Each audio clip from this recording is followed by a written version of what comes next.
आदाब, मैं हूं आतिका अहमद फारूकी। एक बहुत मशहूर तराना है, लब पे आती है दुआ बन के तमन्ना मेरी, जिंदगी शम्मा की सूरत हो खुदाया मेरी, हो मेरे दम से यूं ही मेरे वतन की जीनत, जिस तरह फूल से होती है चमन की जीनत। ये एक बहुत मशहूर तराना है अल्लामा इकबाल का। सिर्फ एक नज़्म, एक तराना ही नहीं है जो इंडिया और पाकिस्तान के हिंदू और मुसलमान एक सदी से, करीब एक सदी से गाते चले आ रहे हैं। ये तो हिदायत भी है कुरान की, ये तो हदीस भी है, ये तो बहुत सारी ऐसी टीचिंग्स हैं इस्लाम में जो इस नज़्म के ज़रिए लोग गाते हैं, उसको समझते हैं। अगर बहुत सारी ऐसी बातें हैं जो कुरान हमें बताता है, हम उनको अपनी रोज़मर्रा के आदतों में शामिल कर लें तो हमारे कौम को बुलंदी छूने से कोई नहीं रोक सकता है। बहुत सारे ऐसे मुस्लिम इशूज़ हैं जो बहुत ज़्यादा बहस और चर्चा मांग रहे हैं आज की तारीख में, और इन्हीं सवालों और जवाबों के साथ आज मैं हाजिर हूँ आपके साथ एक बहुत मशहूर हस्ती के साथ। वो एक बहुत मशहूर एजुकेशनिस्ट हैं, बहुत मशहूर इंडस्ट्रियलिस्ट हैं, पॉलिटिकली बहुत एक्टिव हैं और मौलाना आज़ाद यूनिवर्सिटी के चांसलर हैं। ज़फ़र सरेशवाला साहब आज हमारे साथ हैं। बहुत बहुत शुक्रिया, आपने वक्त निकाला। ज़फ़र साहब, दुनिया के हालात आप देख रहे हैं, मुल्क के भी हालात आप देख रहे हैं, तो बहुत ज़रूरी है कि ऐसे लोग चर्चा का हिस्सा बने जो इस्लाम को न सिर्फ अरबी में जिन्होंने कुरान पढ़ा है बल्कि उसको समझा है अपनी भाषा में, और बहुत सारे मुस्लिम कंट्रीज़ में वो ट्रैवल कर चुके हैं ताकि उनको एक ब्रॉडर पर्सपेक्टिव मिले कि इस्लाम है क्या और मुस्लिम्स रहते कैसे हैं और किन बातों को मानते हैं, क्या हलाल है, क्या हराम है, क्या सही है, क्या गलत है। तो इस बारे में आपसे बेहतर कौन हो सकता है। यूके में भी आप रहे हैं, यहाँ भी रहे हैं, बहुत वेल ट्रैवल्ड हैं। सबसे पहला सवाल आपसे पूछना चाहूँगी, जो आजकल के हालात हैं, टेररिज्म अपनी पीक पर है, गुस्सा, नफरत, आतंकवाद, बम फोड़ देना, कत्ल आम, क्या इसकी कोई जगह है इस्लाम में? जो आपने बातें की ना, ये बुनियाद अखलाक का जो चैप्टर है उसके अंदर, तो जो रसूलुल्लाह सल्लल्लाहु अलैहि वसल्लम ने जो तालीम दी है अखलाक की, यानी हमारे यहाँ इस्लाम में या हुजूर पाक सल्लल्लाहु अलैहि वसल्लम की सीरत में माफ़ कर देना जो है ना, ये तो बहुत घटिया अखलाक है। ये तो बल्कि जो आपके साथ बुरा करे तुम उसके साथ अच्छाई से बर्ताव करो, और आपने यूँ फरमाया जो तुमसे तोड़े तुम उनसे जोड़ो। एक रिवायत में यह है कि देखो अगर कोई गलती करता है तो उसको माफ़ कर दो। माफ़ी अल्लाह को बहुत पसंद है, इसलिए कि माफ़ी जो है ये अल्लाह का, ये खुदा की जो एक सिफत है उसकी बहुत बड़ी एक क्वालिटी है, और अल्लाह पाक माफ़ करने वाले को बहुत पसंद करता है। बल्कि मैं आपको एक बात बताऊं कि बहुत बड़ी माफ़ी जो है ना, कर्ज लिया है किसी ने आपसे, मकरूज के कर्ज को माफ़ कर देना बहुत बड़ी नेकी है, सदक़े से भी ज़्यादा है। इसे कि सदका देना आदमी बहुत आसानी से करेगा, भाई मस्जिद में पैसे दे देगा, लेकिन मकरूज को माफ़ नहीं करता। तो हदीस में ये आता है कि कर्जे को माफ़ कर देना वो सदका देने से ज़्यादा सवाब की चीज़ है। तो आज जो हो रहा है, यानी मैं तो हैरान हूँ कि इसका दूर दूर तक न इस्लाम से कोई ताल्लुक़ है, न कुरान की तालीम से ताल्लुक़ है, न सीरत से ताल्लुक़ है। मैंने सऊदी अरब देखा, वहाँ रही, दुबई देखा, शारजा, बहरीन देखा, टर्की देखा, मलेशिया देखा। जितना स्ट्रिक्ट और रिजिड कल्चर इंडिया में इस्लाम के हवाले से है उतना बाकी मुल्कों में नहीं है। मिसाल के तौर पर सऊदी अरब में, मक्का में जो मस्जिद मुकर्रमा है उसमें कोई टोपी पहन के नमाज नहीं करता। पहनी है ठीक है, नहीं पहनी कोई बात नहीं। यहाँ पे आप नमाज को आपने टोपी से जोड़ दिया है, टोपी पहनिए नमाज में, मस्ट है, और टोपी हो सके तो पूरा दिन पहनिए। टोपी का क्या सिंबल है इस्लाम में? इस्लाम में ये सिंबल जो है ये इतने इंपॉर्टेंट नहीं है, जाहिरी सिंबल। ये जाहिरी चीजें ठीक हैं, लेकिन उसकी इंपॉर्टेंस इतनी होनी चाहिए जितनी होनी चाहिए। भाई मैं मिस्र गया, क्योंकि मैं भी इसी मिजाज का था कि हम भी मेजर यही करते थे कि साहब टोपी कितनी इंच की है, दाढ़ी कितनी है, और कुर्ता पजामा पहना है कि नहीं पहना, उसी से हम मेजर करते थे। मेरा मिस्र जाना हुआ आज से 20-25 साल पहले, तो वहाँ पर एक अमर इब्न आस रदियल्लाहु ताला अन्हु की मस्जिद है, 25-30 हज़ार लोग होते हैं उसमें।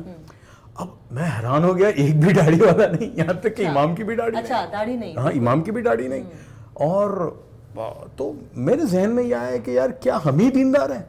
अच्छा, फिर मेरा अजहर में जाना हुआ, अल अजहर में गया मैं, तो तब तक हम समझते थे कि साहब तस्वीर लेना नाजायज है। हम तो इसी तरह बड़े हुए, बहुत बड़ा परसेप्शन है, हम तो यही समझते थे। जब हम वहाँ गए अजहर में तो शेखुल अजहर से मिले, वहाँ के शेखुल हदीस से मिले। मेरे साथ हिंदुस्तान के एक बहुत बड़े आलिम थे जो खुद बुखारी शरीफ पढ़ाते हैं सालों से। अच्छा। हिंदुस्तान के मैं नाम नहीं लेता, बहुत बड़े आलिम दीन हैं। तो मैं हैरान हो गया कि यार, अच्छा वो सूटेड बूटेड बिल्कुल जो बुखारी शरीफ पढ़ाते थे, तो मैंने कहा मौलाना आप मुझे ये बताइए कि भाई ये कुछ पढ़ा भी रहा है या नहीं।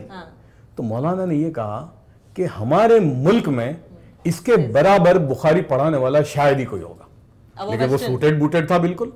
और फिर मैंने कहा कि वो जो इमाम जिसने खुतबा दिया, लोग बड़े, क्योंकि अरबी में बोल रहा था वो, बोले इतना जामे खुतबा था इसका, कोई सिंबलिज्म नहीं थी। तो ये हमको इससे बाहर निकलने की जरूरत है। मेरे अपने फादर मुझे बताया करते थे कि करीब 40 साल पहले, यूपी दिल्ली इस बेल्ट की मैं बात बता रही हूँ, कि करीब 40 साल पहले मस्जिदों के बाहर हिंदू औरतें अपना बच्चा लेके खड़ी रहा करती थी। कहती थी वो नमाजी आएगा, कुछ पढ़ के फूंक देगा, मेरा बच्चा सही हो जाएगा। और लोग कहते थे कि अगर कोई डिस्प्यूट हो रहा होता था तो कहते थे मियाँ के पास चलो, वो झूठ नहीं बोलेगा। ये इमेज थी मुसलमानों की। और हमने विटनेस किया है, खुद देखा है अपनी आंखों से कि कैसे सितंबर 2011 के बाद, फिर उसके बाद लगातार बहुत सारे जो होते गए, उसकी वजह से एक इमेज असैसिनेशन हो गया मुसलमानों का।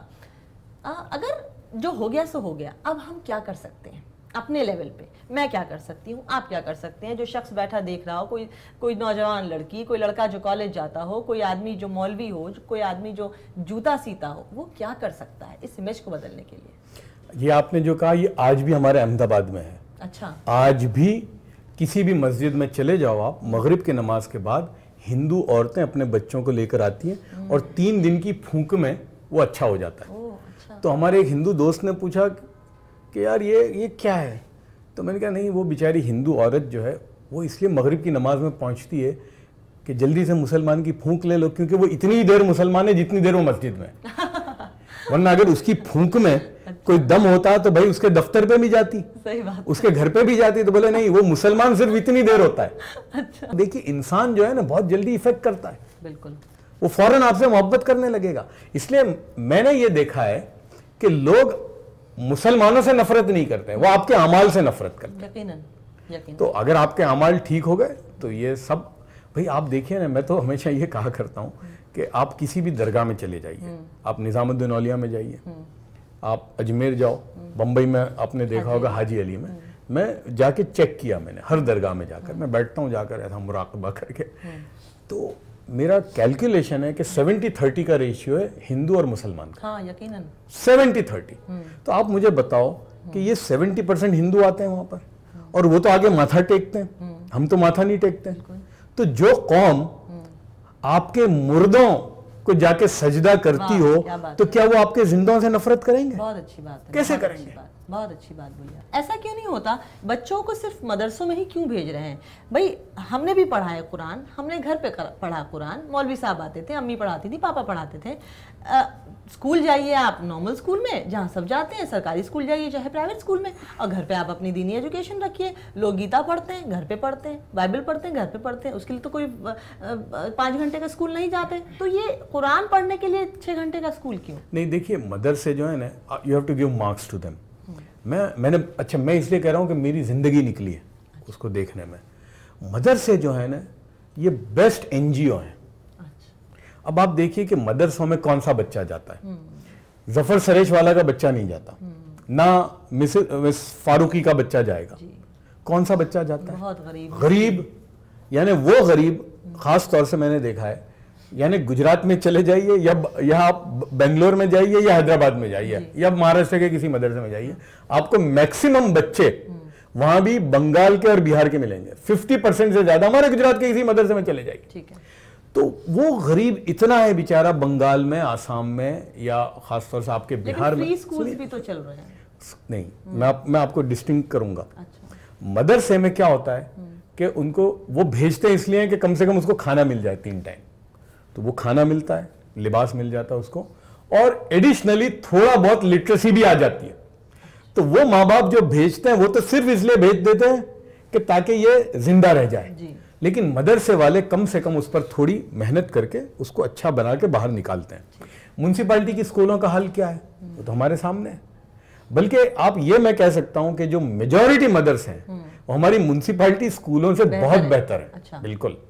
और वो जो खाना पीना जो बच्चों को मिलता है, तो अब मैं ये कहता हूं उनसे, सिर्फ मेरी ये है उनसे दरखास्त कि ठीक है आपके पास बच्चे भी हैं, आपके पास इमारत भी है, आपके पास क्लासरूम भी है, बस आप इतना ऐड कर दीजिए, तो आप जो काम कर रहे हो बहुत अच्छा है, हम उसको सराहते हैं, लेकिन आप इसको और ऐड कर दीजिए। ठीक तो हमने तो कम से कम ये हमारी यूनिवर्सिटी में किया है मौलाना आज़ाद में इस साल से, अच्छा।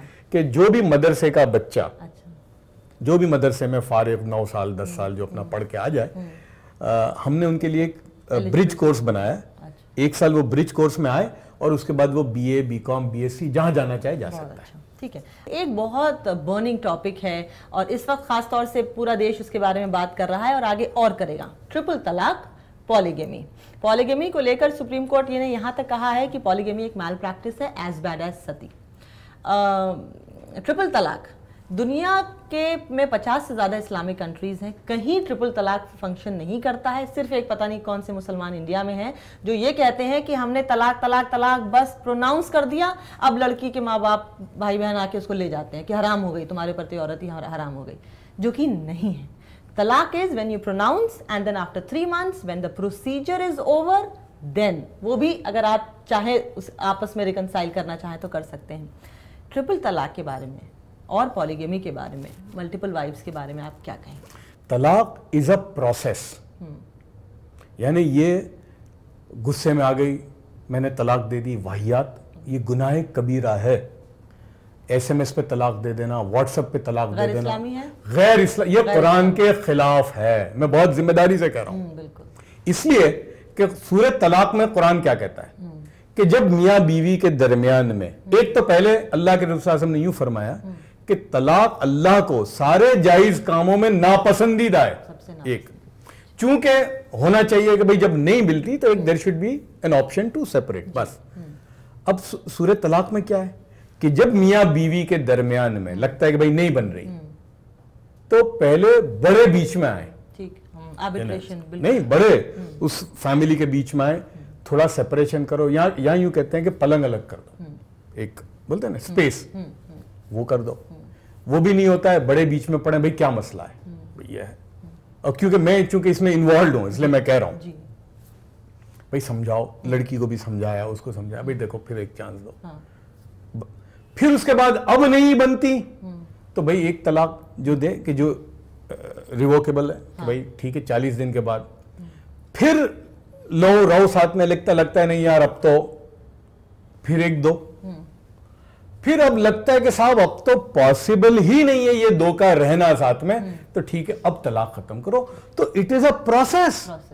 How can it happen immediately arbitrary? तलाक कहकर बिल्कुल बेदखल नहीं हो गई आपकी जिंदगी। अब अगर मैं तो ये कहता हूं इनको कि आप खुद कहते हो कि ये कुरान के खिलाफ है ना, ये कुरान के खिलाफ है, तो गुनाह कबीरा है, तो जो आदमी इतना बड़ा गुनाह करता है तो उसको सजा नहीं मिलनी चाहिए। तो मैं तो इन उलमाओं से कहता हूं, पर्सनल लॉ बोर्ड से मेरी दरखास्त है कि अगर आप कहते हो कि इस तरह से तलाक हो जाती है, ठीक है हो जाती है, लेकिन साथ में 10 साल की सजा होनी चाहिए। मुसलमान का प्रॉब्लम क्या है कि तलाक की कंडीशन तो करनी नहीं, तलाक दे देनी, दूसरी शादी की कोई कंडीशन पूरी नहीं करनी और दूसरी शादी कर देनी। भाई ये तो कैसे है? ये बिल्कुल ये सरासर जुल्म है और ये जुर्म है। बहुत सारी चीजें जो कौम की एक बेसिक स्पिरिट को चैलेंज करने लगते हैं। अब सूर्य नमस्कार का टॉपिक आया, आजकल चला हुआ है कि भारत माता की जय बोलोगे तो इंडियन हो वरना इंडियन नहीं हो। कुछ लोग कहते हैं हाँ हम बोल देंगे कोई प्रॉब्लम नहीं, कुछ कहते हैं क्यों बोलें, और कुछ कहते हैं हम बोल नहीं सकते, हम तो मुसलमान हैं। इस बारे में क्या कहेंगे? देखिए मेरे नज़दीक ये सब इररिलेवेंट इश्यूज हैं भाई। अब सूर्य नमस्कार और ये नहीं है, बात है योगा की। तो योगा एक मैं इसको वर्जिश समझता हूँ। नमाज भी तो अपने वर्जिश है, नहीं नमाज इबादत है, योगा जो है ये वर्जिश है, उसमें बहुत सारे फायदे हैं, सांस की, खासतौर से हार्ट की और बहुत सारी डिजीज का उसमें। तो भाई आप सूर्य नमस्कार मत करो। अच्छा वो सूर्य नमस्कार एक इस्तेहजार के साथ होता है। अच्छा। कि भाई आप, लेकिन अगर मैं वैसे अगर असर की नमाज पढ़ रहा हूं और सूरज सामने है तो मेरा इस्तेजार तो है कि मैं अल्लाह के सामने झुक रहा हूं जी। उसको थोड़ी ये तो कल को ये कहेगा कोई मुझे के साथ देखो ये आप भी है सूरज को झुक रहा है। हाँ। तो वो इस्तेजार है तो आप मत कीजिए। अच्छा। वो इस्तेजार करने की कहां जरूरत है? इसलिए वो इबादत को अलग कर दो। यानी वो होता क्या है, हम हर चीज में मजहब को ले आते हैं बीच में भाई। हाँ। योगा जो है वो प्लेन एक वर्जिश की चीज है, उसको उसी तक रखना चाहिए और इसकी बहस में पढ़ने की जरूरत नहीं। होता ही है जिम जाते हैं आप समझिए कि आप जिम जा रहे हैं बस। भाई देखिए आप ये सब चीजों में पढ़ोगे तो योगा के जो इफादियत है उससे आप महरूम हो जाओगे। तो भाई आप उसकी फिक्र करो।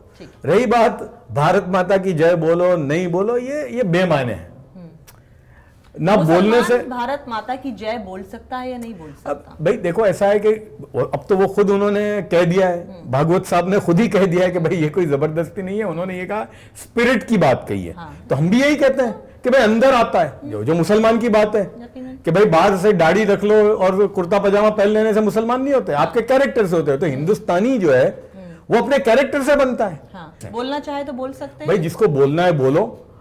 भारत माता की जय जब मुसलमान बोलेगा तो देखिए वो कहेगा मुल्क, भाई मुल्क की बात है। तो अगर मुल्क की जय जयकार करता है तो कौन सी उसकी बड़ी बात है? कोई जय हिंद बोले, कोई अंदर रखे कि नहीं मैं मुल्क के साथ वफादारी करूंगा, बोलता ही नहीं है जी। तो ये, और मैं समझता हूं कि मेरी मुसलमानों को हिदायत ये रहेगी कि ये इररिलेवेंट चीजों में हम ये भड़काएंगे, लोग कुछ न कुछ छोटी छोटी बातें करेंगे और होगा क्या कि आप मेन चीज से भटक जाओगे और असल चीज रह जाएगी। तो हमें ये सब चीजों में बहुत ज्यादा पढ़ने की जरूरत नहीं है। इस वक्त मुसलमान के टॉप 5 प्रायोरिटीज बताइए, 5 चीजें। मेरे नजदीक तो 5: education, education, education, education, education, इकरा। बिल्कुल, इसलिए कि सोचो कि कुरान ने सबसे पहले इकरा की बात की, इकरा बिस्मि रब्बिकल लज़ी खलक। और देखिए सारी टांग टूटती है तालीम पर, हर मुसीबत जो है। और हमारा मसला ये हो गया आज कि हम तो इन्हें जो बेसिक तालीम है उसके भी जाहिल है, अपने मजहब के भी जाहिल है जी। और मेरे नजदीक एजुकेशन जो मैं कह रहा हूं वो होलिस्टिक है। एक तो जो है बेसिक एजुकेशन है जी, एक वो है। दूसरा मैं ये कहता हूं कि भाई हमारा कारोबारी है मुसलमान, जो अपना कारोबार करता है, दुकानदारी करता है या छोटा मोटा कारोबार करता है, वो अपने कारोबार के फन में भी जाहिल है, इसलिए कि उसको पता नहीं है कि जमाना कहां दौड़ रहा है। यह एक बैंकिंग सिस्टम है पूरा, उस बैंकिंग सिस्टम को इस्तेमाल करके अपने कारोबार को कैसे बढ़ाए, तो वो वहां जाहिल है। हमारे इंडस्ट्रियलिस्ट हैं मुसलमान, अब 10-20 करोड़ के मैन्युफैक्चरिंग के काम करते हैं, कभी वो उससे आगे करने का उन्होंने सोचा ही नहीं कि भाई स्टॉक मार्केट जो है ये भी एक बहुत बड़ा एवेन्यू है जिसको इस्तेमाल करके दुनिया ने तरक्की ली है। तो हमें कई किस्म के एजुकेशन की जरूरत है। और फिर मैं ये कहूंगा कि अब जिस दौर में हम हैं, एक दौर था लिटरेसी इलिटरेसी का, फिर आया दौर एजुकेशन का, अब उस एजुकेशन से भी नहीं चलेगा, अब हायर एजुकेशन और स्पेशलाइजेशन का दौर है। आप इस फन के माहिर हैं या नहीं है, इसे कि जो दुनिया तरक्की कर रही है। आप देखिए भाई, आज जो ट्विटर है, फेसबुक है आपका या व्हाट्सएप है, कि आपने ख्वाब देखा था कि 5 साल के बाद है, 5 साल से पहले ऐसा होगा? आगे रोज नई चीजें इजाद हो रही हैं और वो तभी ये बस चल रही है। देखिए ये दौड़ रही है। अब अगर उसमें हम दाखिल नहीं हुए तो हम पीछे रह जाएंगे। हम एक ऐसे मुल्क में रहते हैं और ये हमारे मजहब में भी है कि जिस मुल्क में रहो, एक तो उसका कानून फॉलो करो और पड़ोसी का दिल ना दुखाओ। और it includes our Hindu brethren also. अगर कोई गाय को माँ मानता है तो मेरा ऐसा निजी सोचना है कि कोई प्रॉब्लम नहीं है अगर आप टोटली ये कर दें कि हम नहीं गाय को ज़बह करेंगे। और बीफ बैन कितना सही है? देखिए, एक तो ये है कि किसी की सैंक्टिटी का ख्याल करना, ये तो ऐन हमारा फर्ज है। इस्लाम ने ये तो नहीं कहा कि भाई गाय खाओगे तो 10 नेकियां मिलने वाली हैं, ये कोई वर्च्यू तो नहीं है। तो अगर, और ये कोई नई बात इसलिए मैं नहीं कहता कि अगर आप देखें बाबर नामे में, अच्छा, बाबर ने जो हिदायत दी है, बाबर नामा जो है वो हुमायूं को हिदायत दी है उसने। अच्छा।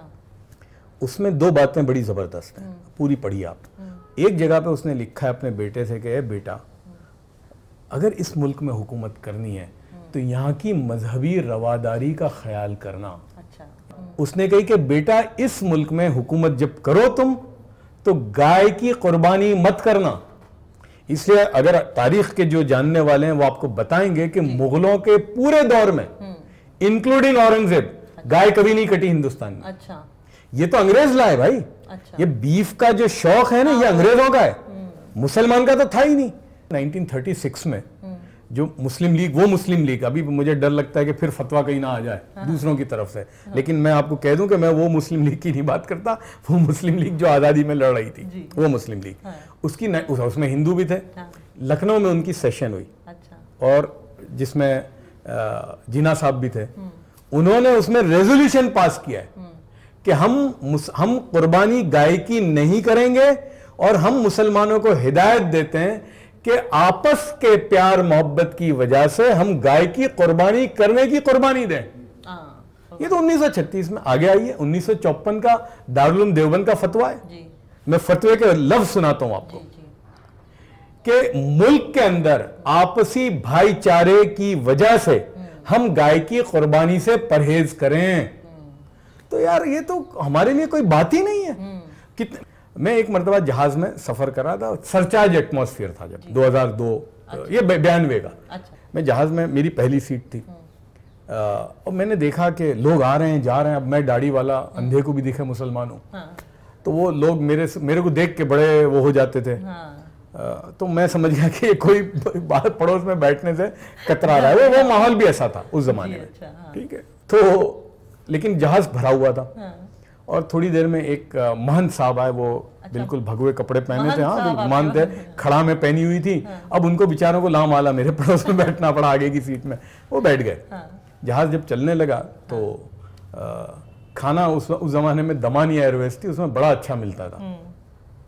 उनकी चिकन बहुत अच्छी होती थी, कॉन्टिनेंटल। तो हम उस जमाने बोलना पड़ता था वेज या नॉन वेज लेंगे आप। तो मैंने नॉन वेज कहा था। वो खाना जब लेके आने लगी तो मैंने कहा नहीं, मैं नॉन वेज नहीं, मैं वेज खाऊंगा। तो उसने थोड़ी देर में आके कहा कि नहीं भाई, आपने तो नॉन वेज लिखाया था, वेज नहीं है। नहीं, वेज नहीं है। तो मैंने कहा कोई बात नहीं भाई, 1.5 घंटे में यार कौन सी भूखे मर जाएंगे हम, 1.5 घंटे में तो अहमदाबाद आ जाएगा। तो खैर मैंने नहीं खाया। मेरे साथ पंडित जी थे, वो वेजिटेरियन खा रहे थे।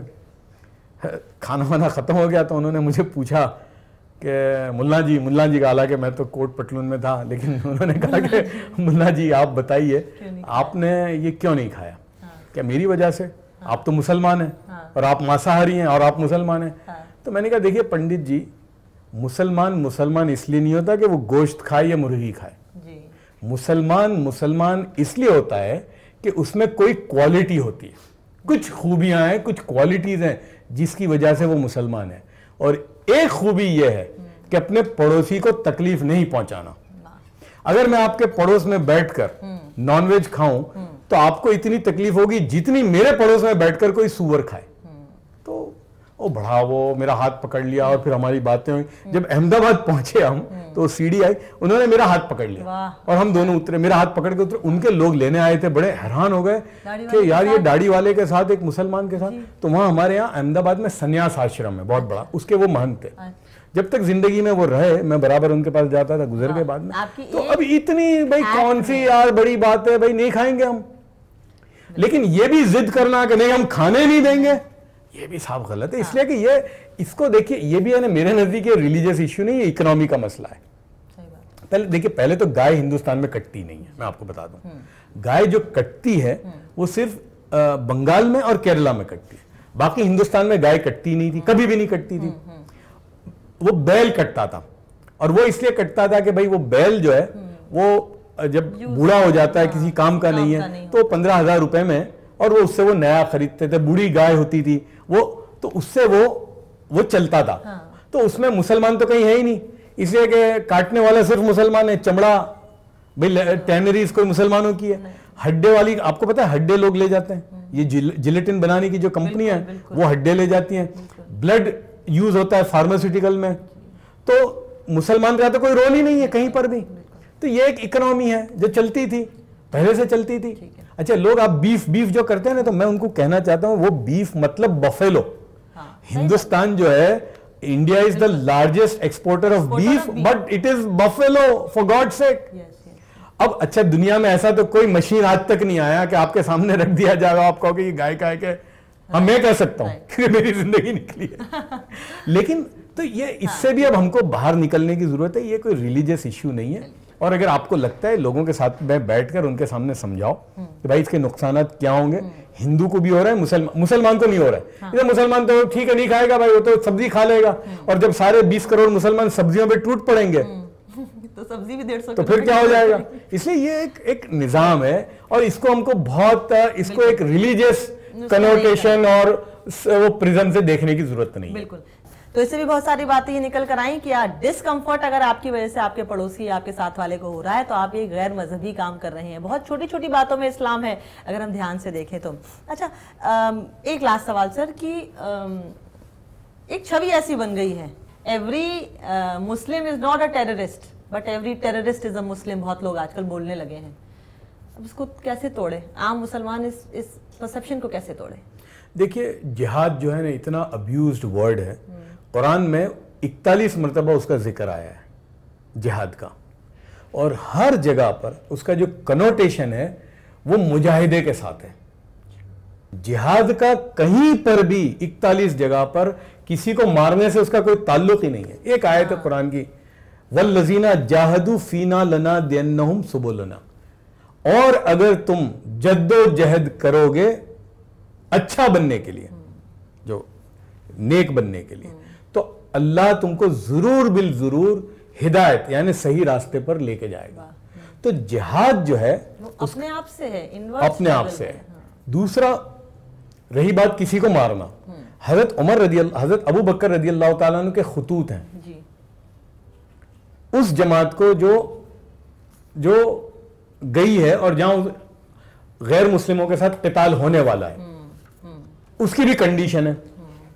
यानी जो अगर कोई कहता है कि भाई जिहाद जो या होली वॉर फॉर एग्जांपल, हालांकि जिहाद होली वॉर में ही है, लेकिन अगर है तो उसकी भी कंडीशन है कब वो हो सकती है। एक तो ये कि आपका परसिक्यूशन हो रहा हो, आप पर जुल्म हो रहा हो। दूसरा, आपको आपके मजहब की आजादी ना हो, या आप अपने मजहब की कोई चीज काम नहीं कर सकते, वो आजादी ना हो, आप पर मजालिम हो रहे हो। तो आप मुझे बताओ कि इस किस्म की चीज दुनिया में कहीं पर भी हो रही है? हिंदुस्तान में तो बिल्कुल नहीं है। बल्कि जितनी आजादी अपने मजहब पे चलने में हिंदुस्तान में है, मैं नहीं समझता दुनिया के किसी मुल्क में होगी। इसे सवाल ही नहीं पैदा होता। एक दूसरा, अगर आप हालात जंग है, देखिए अगर जंग में भी हैं, ये जो है ना कहते हैं ना कि everything is fair in love and war, इस्लाम में नहीं है।